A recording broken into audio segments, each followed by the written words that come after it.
Hello guys, welcome back with me again in this channel. On today's tutorial, I'm going to show you how you can delete cutout stickers on Instagram. So here I've already on the Instagram apps, and if you create a cutout sticker for Insta story in the past, but then now you want to delete it from your Instagram, this is how you are going to do it.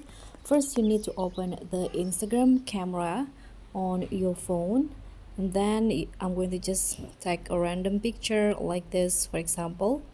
Then you need to click on the sticker icon at the top right here.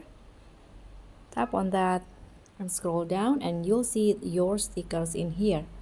So if you want to delete it, you can just long press on the stickers that you want to delete, and here there will be this pop-up delete sticker. So if you click on delete, so any reels and stories that others created with these stickers will be deleted, and the reels and story you created will not be deleted, but you won't be able to access or use the sticker again.